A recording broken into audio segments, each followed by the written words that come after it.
Hello! Not long ago I took my first flights with OpenIPC using hardware from RunCam and Emax. We used this 5-inch quad for the RunCam hardware and this little toothpick for the tiny Emax board. There's another larger Emax board and camera, but I didn't get to test that yet. One of the problems I talked about in that video is the lack of telemetry I was able to get back from Betaflight using Mavlink, and that meant I couldn't get the OSD populated. So I mentioned about upgrading to use MSP-OSD. So in this video I'm going to upgrade this little Emax board, then the RunCam board, and then the larger Emax board and build that into an actual quad that I can fly.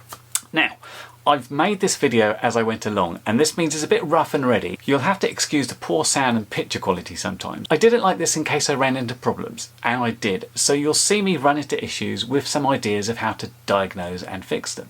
But just before we get into that upgrade process, a quick word about our sponsor today, which once again is PCBWay. PCBWay, as its name suggests, can prototype and assemble PCBs for you.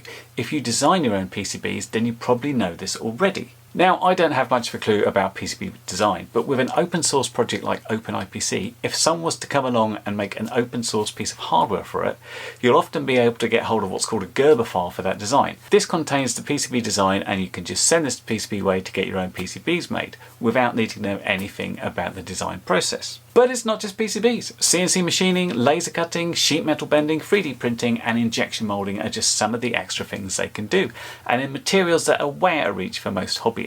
So if you want to look at having them make something for you, check them out at PCBWay.com. Now on with the video.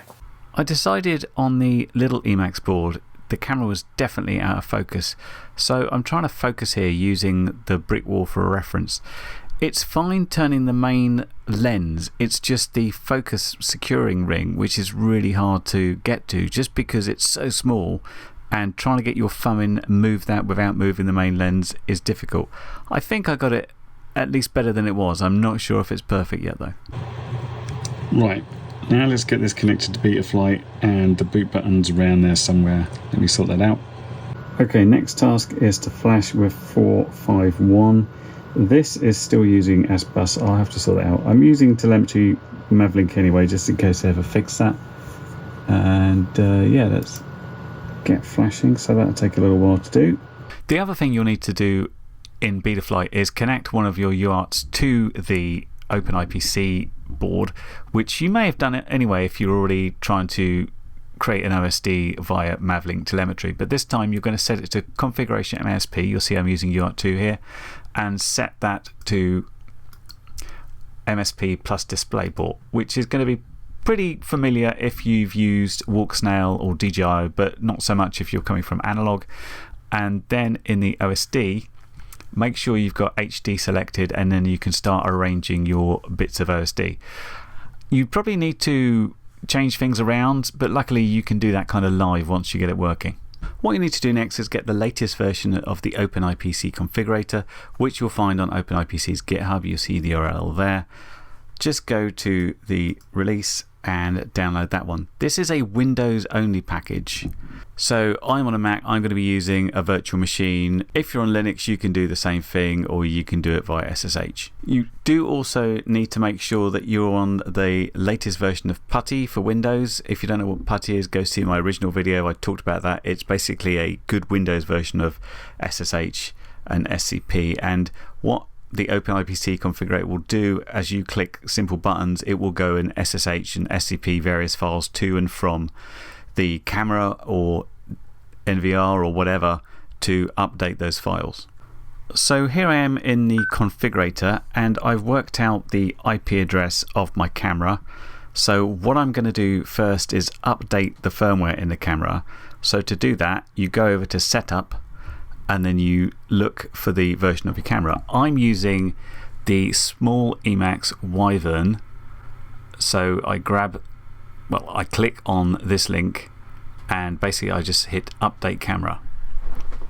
Now what will happen is you'll see various things going on the screen, and every now and then it will ask you to hit return. It's about a 5-minute process. It doesn't last too long, but I'll forward through this stuff. But every time it just says press return to begin session, just keep hitting that, and eventually it will finish and go through.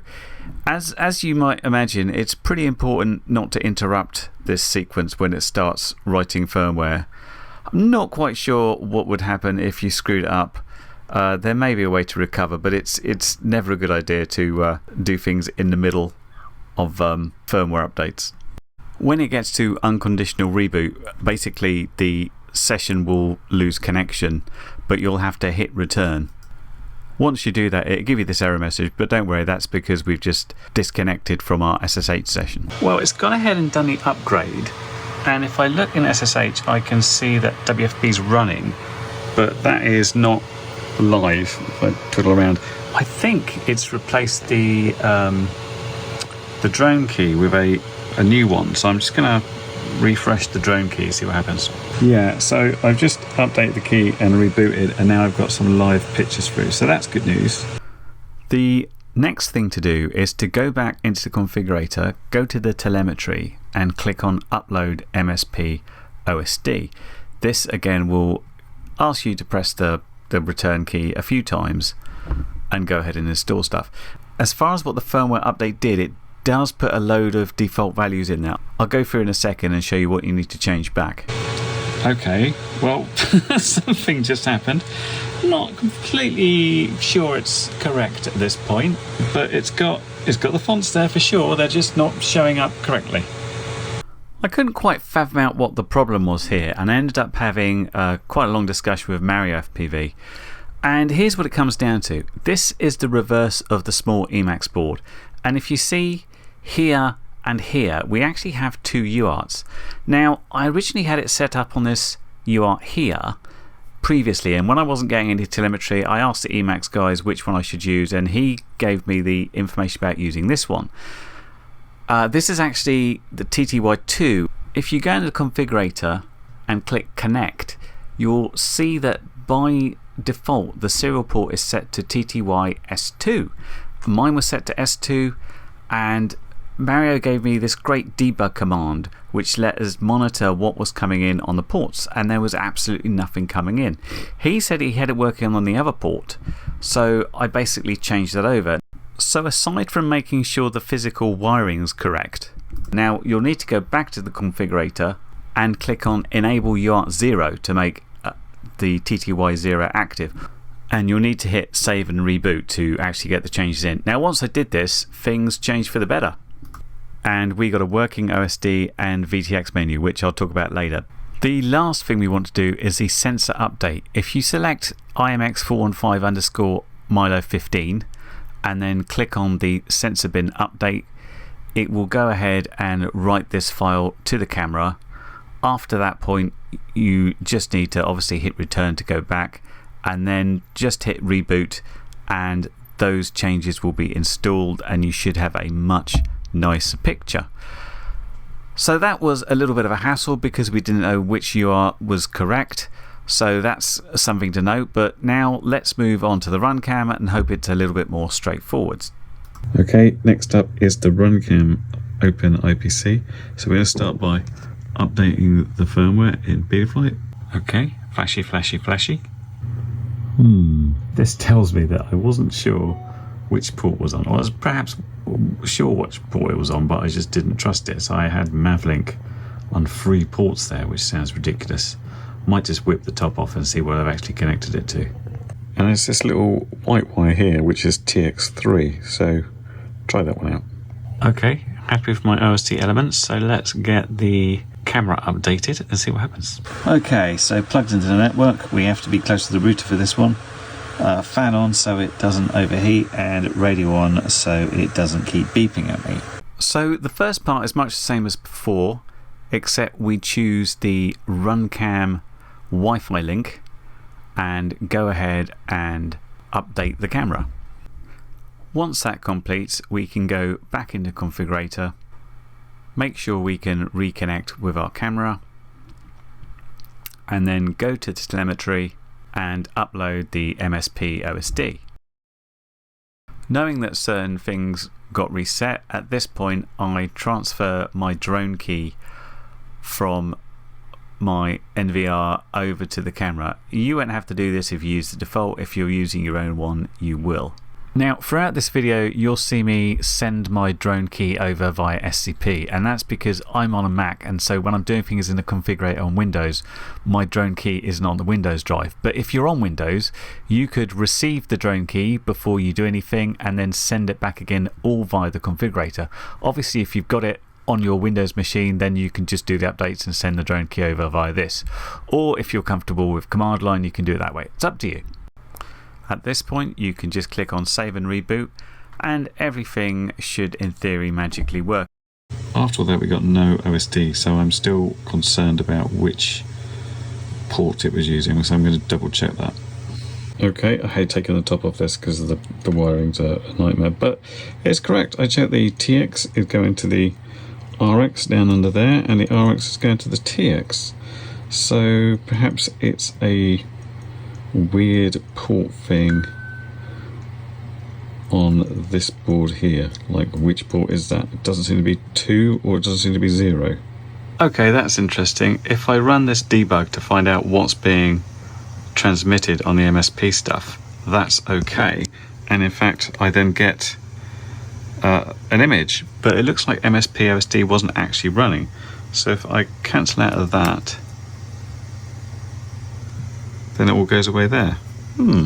Well, I just got off a call with Mario, who said something really interesting about how the RunCam works. And he said if you use the RunCam version, it prioritizes the SD card, and presumably if there's no SD card, it will go to some sort of default value. So what we're going to do is actually flash it with this one instead, and see how that works. Let's make sure we can connect to the system. Yep, that's good. And let us update the camera with that one. And once again, I'm going to put the drone key over there.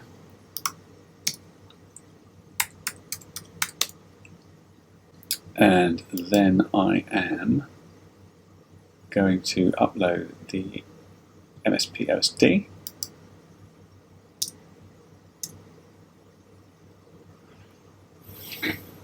And then I'm going to go ahead and change a couple of things back to what they should be. So the default is it puts power back to minimum, and for the RunCam, this should be on 55, which is equivalent to like 800 milliwatts. The STC should be 1, and the LDPC should also be 1. Then we're going to restart Wi-Fi broadcast.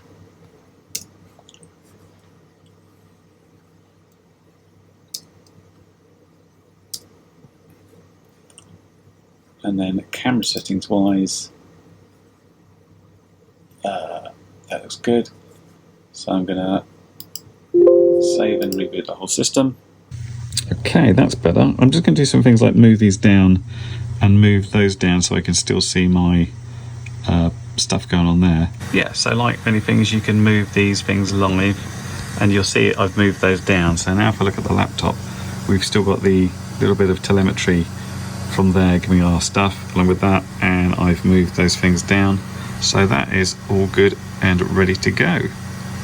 Okay, so just one more thing on this, and that's to update the sensor with the calibration file.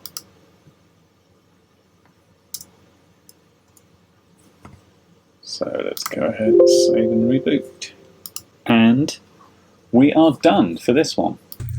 Okay, the last quad hasn't been built yet, so I'm hoping it's going to be more straightforward. This is the Emax larger camera, and I've got my 3D printed enclosure for the VTX, and I can mess around with these a lot easier because nothing's connected yet. So update this to 451 first, and then think about how to connect this.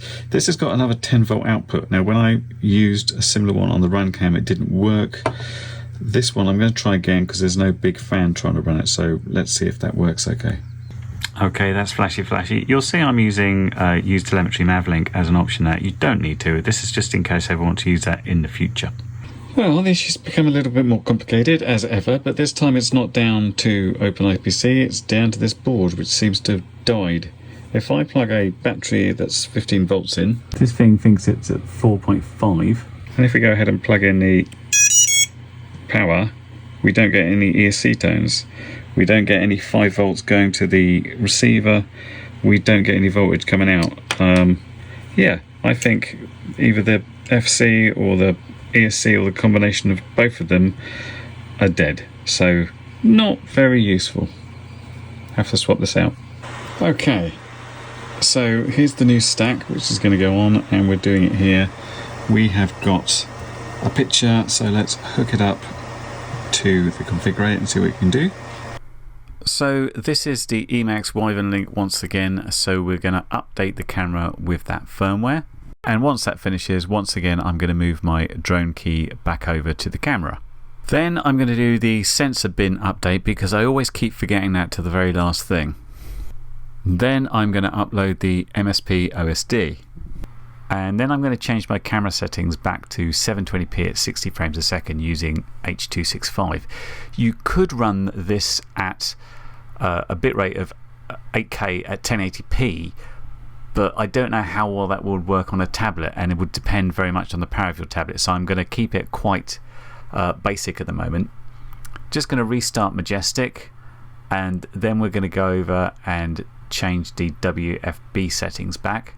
And again, that's putting the channel override back to 55 and ST, BC and LDPC back to 1. On the driver TX power override, with the large Emax and the RunCam, you can set that at 55. With the small Emax, the Whoop board, you can set it to a maximum of 30. And finally, I'm going to save and reboot. All that resulted in this screen, which we now know means it's not getting the telemetry through. Now, to be fair, I kind of expected this. And that was because I didn't get any information with the board. And if you look at what we've got here, we've got 2 ports that fitted this extra wire that came with it. Although on the connector, those aren't the right pins. So the black would represent ground and it's not there. Hopefully by the time Emax sends these out to regular customers, there'll be some documentation with it. But if there's not and you've got one, this is the pin order I worked out. You have to use that second port. The first one doesn't work, and it's 5 volt TX, RX and ground. Of course, you only need the TX and RX there because the voltage is already being supplied to the Wi-Fi board and the ground is common throughout. And this is UART 0, so don't forget to use that one in the configurator. Okay, finished screen. Obviously, you know, without just sitting on my desk here. Obviously, to finish off, I now have to desolder these, put them on there and put it all back in the frame, but that should be relatively easy in comparison. Now, I talked earlier about the VTX menu and what it is. As you see, we've got our little quad here, we've got this recording, and we've got our radio. If we get the radio and hold the sticks inwards together like so, you'll see that we now enter a menu, and this is called the VTX menu. And basically from here, this is essentially like using the configurator. We have a camera settings menu, and you can change everything in here. You can flip the camera, you can change the contrast, hue, you can go into the WFB settings.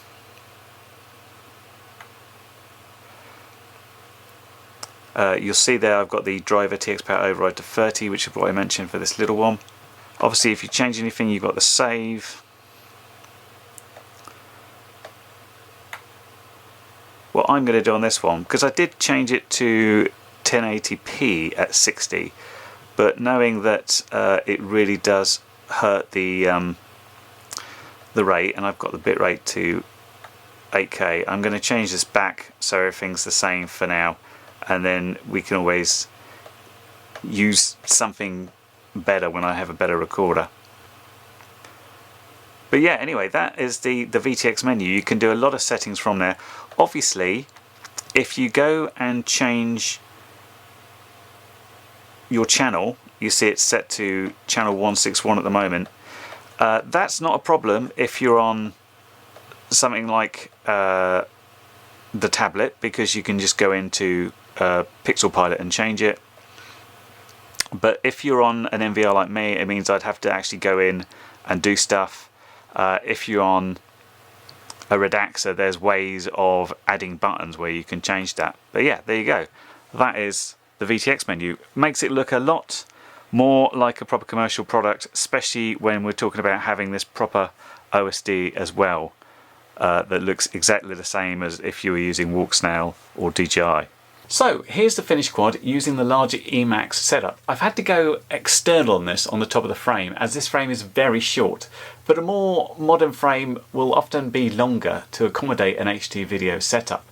So in that case I'd expect you to be able to mount it more internally inside the frame. One extra thing to point out is that there's a new version of the OpenIPC configurator that should work on Mac and in fact Android in development, so hopefully that won't take too long to release. So we went through this setup for the three systems and it was all a bit messy, so I just wanted to give a quick summary of all the things you'll need to do to upgrade them. First off, you need to upgrade Betaflight to 4.5.1 or later. That is the earliest point that it is supported. Number 2, still in Betaflight, set up your UART port as an MSP-Displayport. 3, if you're using your own drone key, back it up now.